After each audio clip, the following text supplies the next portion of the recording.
Hello students. तो आज का हमारा टॉपिक है बैक बॉन्डिंग।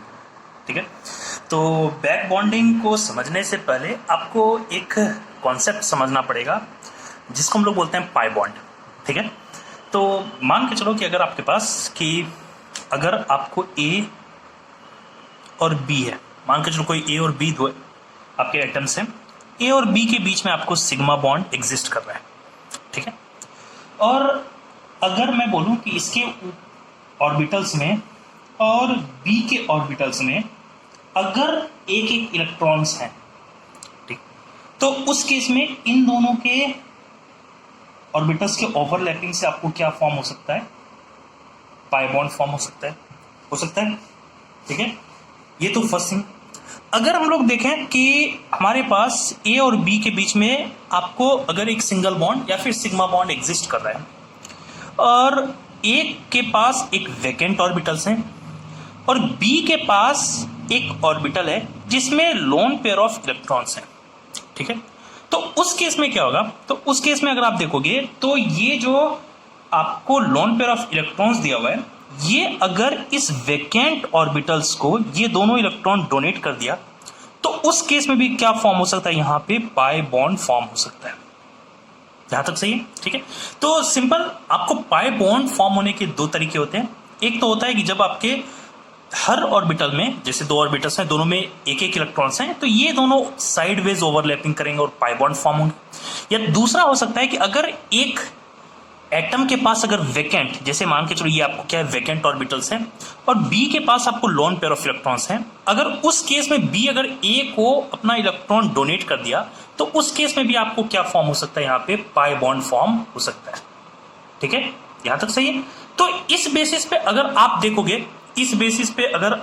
यहाँ पे तो हम लोग एक बना सकते हैं कि, और यहां पे जो आपको ये बॉन्ड फॉर्म हुआ, इसी बॉन्ड को हम लोग नाम देते हैं बैक बॉन्ड। इसी को हम लोग नाम देते हैं बैक बॉन्ड। मींस कि इस केस में ये जो पाई बॉन्ड फॉर्म हुआ है, ड्यू टू बैक बॉन्ड के कारण ही ये आपको पाई बॉन्ड फॉर्म हो पाया। यहां तक सही है?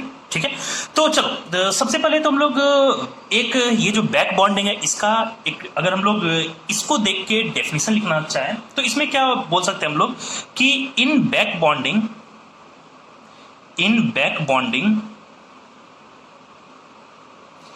इलेक्ट्रॉन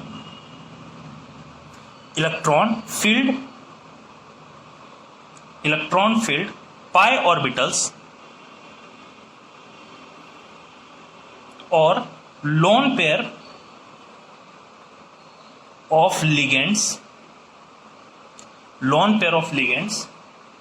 आर डोनेटेड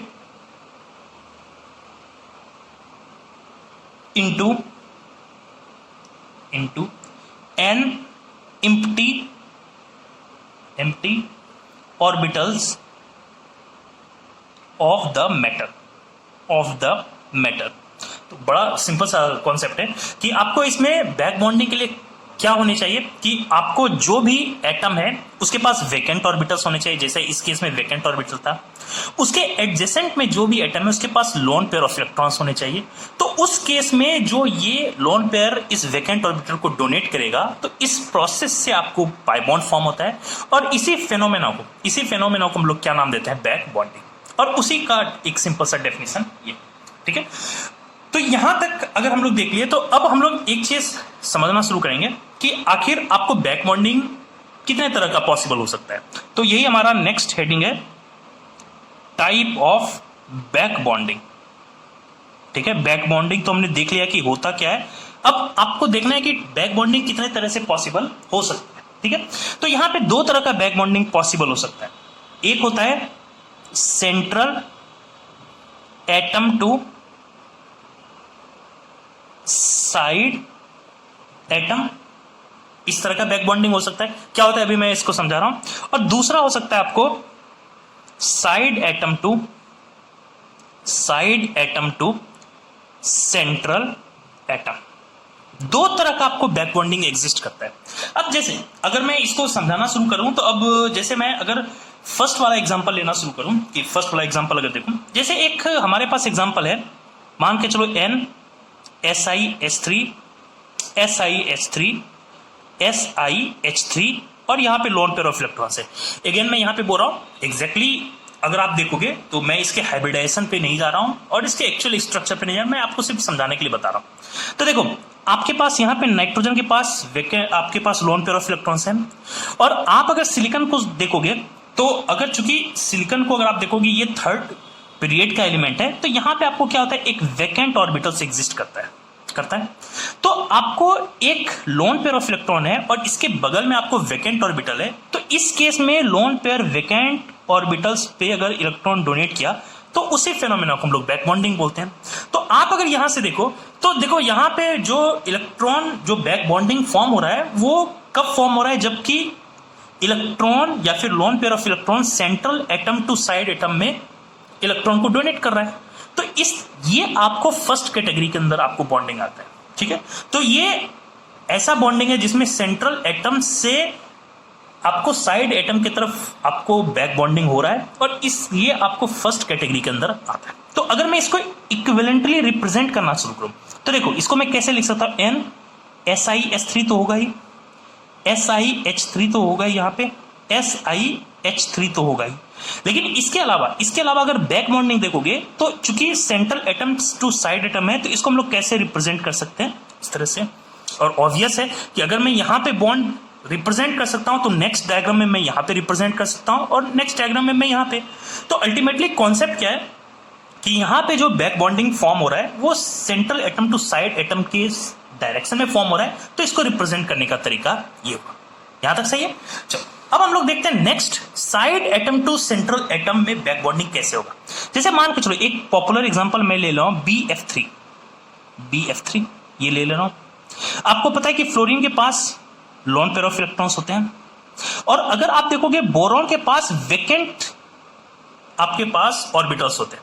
तो देखो यहां पे बोरॉन के पास वैकेंट ऑर्बिटल है और इसके एडजेसेंट में जो एटम है उसके पास लोन पेयर ऑफ इलेक्ट्रॉन है। तो यहां से जो आपको ये इलेक्ट्रॉन डोनेट करेगा तो यहां से जो बॉन्ड फॉर्म होगा उसी को हम लोग बैक बॉन्डिंग बोलते हैं। और आप इंटरेस्टिंगली देखोगे तो यहां पे जो बैक बॉन्डिंग फॉर्म हो रहा है वो कब हो रहा है, जबकि साइड एटम आपके सेंट्रल एटम को इलेक्ट्रॉन डोनेट कर रहा है। तो ये हमारे सेकंड कैटेगरी के अंदर आता है, ठीक है। और अगर मैं इसका इक्विवेलेंट डायग्राम बनाऊं तो लिख सकता हूं BF तो लिख ही सकता हूं, और इसमें आपको डायरेक्शन किधर होगा, चूंकि side atom to central atom electron transfer हो रहा है तो इस केस में इसका डायरेक्शन होगा इससे। तो बेसिकली दो तरह का बॉन्डिंग बैक बॉन्डिंग एग्जिस्ट करता है, एक central atom to side atom back bonding, एक side atom to central atom back bonding. यहां तक सही है, ठीक है। चलो अब अगर ये दो हमने हेडिंग देख लिया तो अब हम लोग देख लेते हैं कि आखिर किस कंडीशन में हमारा बैक बॉन्डिंग फॉर्म हो सकता है। तो यही हमारा नेक्स्ट हेडिंग है। तो नेक्स्ट हेडिंग हमारा है condition to form back bonding, condition to form back bonding. यहां तक सही है, ठीक है।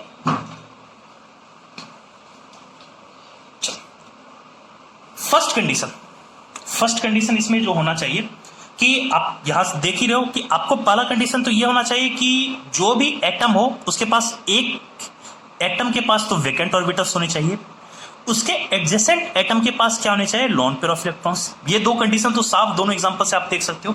तो यही मैं फर्स्ट कंडीशन लिखाऊंगा। फर्स्ट कंडीशन होता है metal should have vacant orbitals.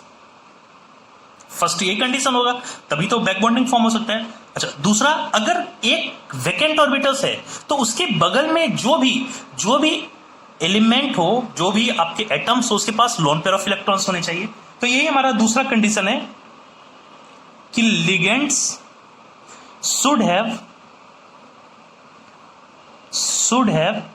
Loan pair of electrons. यही दो कंडीशन आपको प्रायोरिटी होना चाहिए, ठीक है। अच्छा एक और थर्ड कंडीशन जो आपको इंपॉर्टेंट होता है, तो इसमें क्या होता है ये ध्यान से आप समझना, क्योंकि ये आपको इसके कॉन्सेप्ट को बिल्डअप करने के लिए ये थर्ड पॉइंट सबसे इंपॉर्टेंट है। इसमें थर्ड पॉइंट होता है कि at least one of the atom should have from second orbital. अब ये पॉइंट क्या है इसको मैं अभी आपको समझा रहा हूं, ठीक है। ये पॉइंट मैं अगेन स्ट्रेस डाल रहा हूं। फर्स्ट 2 पॉइंट आपको क्लियर हो चुका होगा पहले ही, ठीक है, कि आपको बॉन्ड फॉर्म करने के लिए एक तो वेकेंट ऑर्बिटल्स होने चाहिए, उसके एडजेसेंट में जो एटम हो उसके पास लोन पेयर ऑफ इलेक्ट्रॉन्स होने चाहिए। लेकिन ये थर्ड पॉइंट क्या बोल रहा है इसको आप समझना। जैसे मैं आपको एक एग्जांपल ले रहा हूं कि मान के चलो यहाँ पे कि ए के पास ये एक ऑर्बिटल है, मान के चलो ये आपके पास 2p ऑर्बिटल है, बी के पास भी ये 2p ऑर्बिटल है। अगर बोलूं कि इसके पास लोन पेयर ऑफ इलेक्ट्रॉन्स है तो इस बेसिस पे अगर आप देखोगे तो यहां से यहां तक ये इलेक्ट्रॉन डोनेट करेगा और पाई बॉन्ड फॉर्म होगा। अच्छा, दूसरा, अगर मैं बोलूं कि ये हमारे पास एक 2p ऑर्बिटल वैकेंट है और यहां पे दूसरा एलिमेंट बी है जिसके पास कि 3p ऑर्बिटल्स में लोन पेयर ऑफ इलेक्ट्रॉन्स पड़े हुए हैं, ठीक है, तो ऑब्वियस है तो ये यहां से यहां पे आपको इलेक्ट्रॉन डोनेट करेगा और यहां से बैक बॉन्ड फॉर्म होगा। और थर्ड केस में ले रहा हूं कि ए हमारा एक एटम है जिसका कि वैकेंट ऑर्बिटल 3p में वैकेंट ऑर्बिटल बाकी है, ठीक है, मतलब खाली 3p ऑर्बिटल आपको वैकेंट है, और एटम बी में भी आपको 3p ऑर्बिटल में एक लोन पेयर ऑफ इलेक्ट्रॉन्स है। तो इस बेसिस पे आप अगर देखोगे तो ये भी लोन पेयर यहां पे डोनेट करेगा और बैक बॉन्ड फॉर्म हो सकता है। लेकिन एक चीज क्या ध्यान देना है कि जैसे जैसे आपको ऑर्बिटल्स का साइज बड़ा होता जाता है तो बैक बॉन्ड की पॉसिबिलिटी क्या होती जाती है, डिक्रीज। मतलब कि अगर आपका ऑर्बिटल्स 2p ऑर्बिटल्स रहेगा, एटलीस्ट एक 2p ऑर्बिटल्स रहेगा, तो उस केस में जो बैक बॉन्ड बनेगा वो इफेक्टिव होगा। मींस इस दोनों के केस में आपको क्या होगा, इफेक्टिव बैक बॉन्डिंग होगा, ठीक है। जबकि चूंकि आपके ये 3p ऑर्बिटल्स हैं, इसका साइज बड़ा है, तो इस केस में अगर आप ये बैक बॉन्डिंग देखोगे तो यहां पे बहुत ही पुअर बैक बॉन्डिंग होगा। ये क्या होगा, बहुत ही पुअर बैक बॉन्डिंग होगा, और आप बोल सकते हो बैक बॉन्डिंग ज्यादा इफेक्टिव नहीं होगा। तो इसीलिए आपको ये थर्ड पॉइंट है कि अगर आपको बैक बॉन्डिंग हो तो एटलीस्ट दोनों एटम में से कोई भी एक एटम का 2p ऑर्बिटल्स जरूर आपको बॉन्ड बनाने में इन्वॉल्व हो, तभी उस केस में इफेक्टिव बैक बॉन्डिंग होगा। अगर आपको 3p या उससे बड़ा अगर ऑर्बिटल्स बैक बॉन्डिंग में पार्टिसिपेट करेगा तो उस केस में क्या होगा, आपको पुअर बैक बॉन्डिंग होगा। यहां तक सही है। तो इसी बेसिस पे हम लोग ये पॉइंट थर्ड पॉइंट डिस्कस करते हैं कि कौन कौन से कंडीशन होते हैं बैक बॉन्डिंग करने के लिए। यहां तक सही है, ठीक है। चलो, अब ये बैक बॉन्डिंग अगर हमने कॉन्सेप्ट सीख लिया तो अब हम लोग इसके बाद देखते हैं कि आखिर बैक बॉन्डिंग का एप्लीकेशन क्या होता है। हम लोग देखेंगे कि बैक बॉन्डिंग का हमारा एप्लीकेशन क्या है। तो यही हमारा नेक्स्ट हेडिंग है, एप्लीकेशन ऑफ बैक बॉन्डिंग,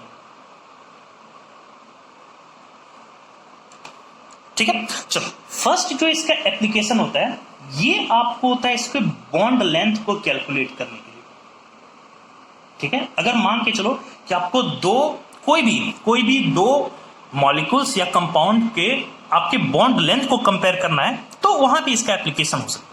जैसे आपको कंपेयर करना है फॉर एग्जांपल कि BF3 और BF4 माइनस में आपको करना है कि बोरॉन और फ्लोरीन के बॉन्ड लेंथ को आपको कंपेयर करना है कि इस दोनों में से बोरॉन और फ्लोरीन का बॉन्ड लेंथ किसका ज्यादा होगा। यहां तक सही है। अब देखो इसको कैसे हम लोग प्रोसीड करेंगे इसके कॉन्सेप्ट को। जैसे मान के चलो BF3 का हमने पहले, अगर मैं इसका स्ट्रक्चर बनाऊं तो आप कैसे लिख सकते हो, BF आप इसको समझना एक बार अच्छे से, क्योंकि इसके बेसिस पे आप बहुत सारे क्वेश्चन को जवाब दे सकते हो। तो देखो आपको तो ये अच्छे से पता है कि बोरॉन के पास एक वैकेंट ऑर्बिटल्स है, जबकि फ्लोरीन, जो जितने भी फ्लोरीन है सबके पास एक लोन पेयर ऑफ इलेक्ट्रॉन्स होते हैं।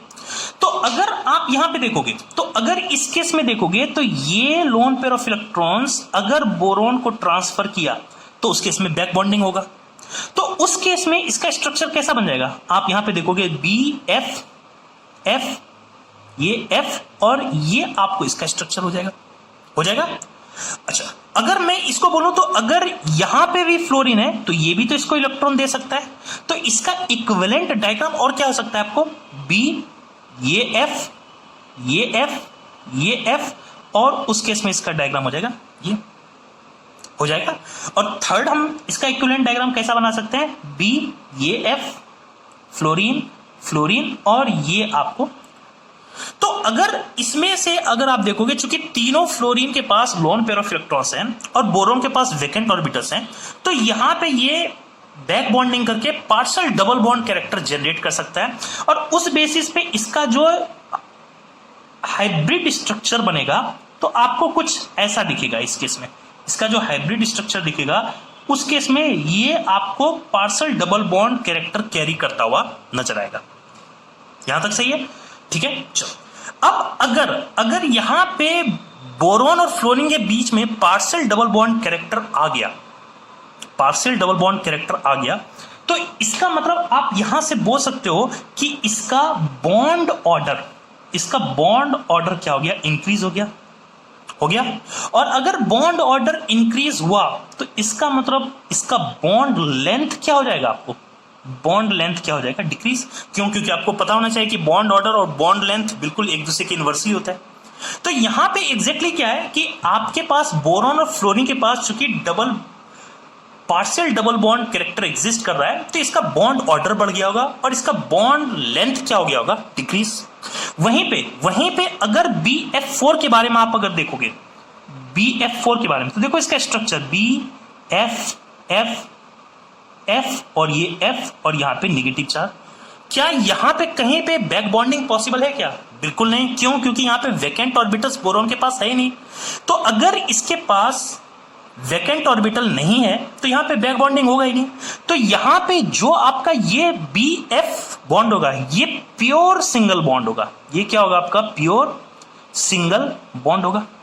और अगर ये सिंगल बॉन्ड है तो आपको अच्छे से पता है कि सिंगल बॉन्ड का बॉन्ड लेंथ पार्शियल के कंपैरिजन में आपको बड़ा होता है। तो आप बोल सकते हो कि BF बॉन्ड लेंथ अगर आप देखोगे तो BF4 माइनस का बॉन्ड लेंथ ज्यादा होता है as compare to BF3। Simple बोल सकते हैं, ठीक है। तो सिंपल यही आप ध्यान रखना। तो ये हम लोग सबसे पहले इसका जो एप्लीकेशन यूज करते हैं वो हम लोग कब यूज करते हैं? आखिर आपको अगर बॉन्ड लेंथ को कंपेयर करना है तो हम लोग बैक बॉन्डिंग का कॉन्सेप्ट यूज करते हैं। यहां तक सही है? ठीक है। अब हम लोग जो नेक्स्ट इसका एप्लीकेशन देखते हैं, नेक्स्ट एप्लीकेशन जो देखते हैं वो होता है इसका हाइब्रिडाइजेशन और शेप के लिए। नेक्स्ट जो इसका एप्लीकेशन होता है वो होता है हाइब्रिडाइजेशन एंड शेप के लिए। अब ये क्या कॉन्सेप्ट है अभी मैं समझा रहा हूं इसको। देखो, अगर आपको बोला जाए, जैसे आपको बोला जाए कि SiH3 है और ये लोन पेयर ऑफ इलेक्ट्रॉन्स है, और आपको वहीं पे बोला जाए NCH3 यहां पे लोन पेयर ऑफ इलेक्ट्रॉन्स है। यहां तक सही है?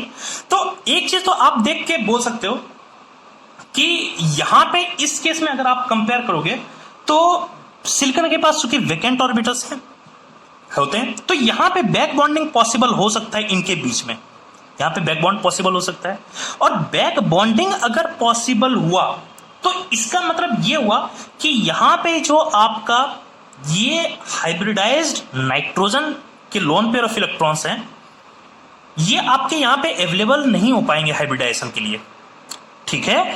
तो चूंकि यहां पे बैक बॉन्डिंग के कारण ये लोन पेयर ऑफ इलेक्ट्रॉन्स यहां से बैक बॉन्डिंग में इन्वॉल्व हो गए हैं, तो आपके हाइब्रिडाइजेशन में ये लोन पेयर आपके अवेलेबल नहीं रह पाएंगे।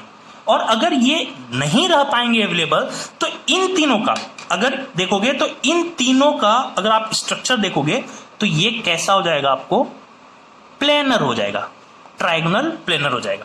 अब मैं इसको एक बार और समझा रहा हूं। जैसे आप यहां पे एक्सपेक्ट कर रहे हो, अगर आप सिंपल इसका डायग्राम देखोगे स्ट्रक्चर, तो आप यहां पे बोल सकते हो कि इसका हाइब्रिडाइजेशन नाइट्रोजन के क्या है? यहां पे sp3, मतलब ये टेट्राहेड्रल होना चाहिए, ठीक है। या फिर अगर एक्चुअल स्ट्रक्चर देखोगे तो पिरामिडल होना चाहिए। लेकिन अगर यहां पे ये बैक बॉन्डिंग कर रहा है तो बैक बॉन्डिंग तभी पॉसिबल होगा जबकि ये सारे एक ही प्लेन में लाई करेंगे। तो ये अगर एक प्लेन में लाई करेंगे तो इसका एक्चुअल में स्ट्रक्चर कैसा बन जाएगा? SiS3 और ये बन जाएगा SiS3, और यहां पे लोन पेयर ऑफ इलेक्ट्रॉन्स है और यहां पे ये बैक बॉन्ड फॉर्म करेगा। और अगर ये प्लेनर हुआ कन्वर्ट तो इसका मतलब इसका हाइब्रिडाइजेशन अब किस में कन्वर्ट हो जाएगा? sp2। तो यहां पे एक इंपॉर्टेंट चीज क्या है कि आपको अगर बैक बॉन्डिंग होता है तो आपका हाइब्रिडाइजेशन भी चेंज हो सकता है और वो sp3 से sp2 पॉसिबल हो सकता है। यहां तक सही है? ठीक है। तो यहां पे इसीलिए मैं यहां पे आपको एक पॉइंट यहां पे आपको लिख दे रहा हूं कि ड्यू टू बैक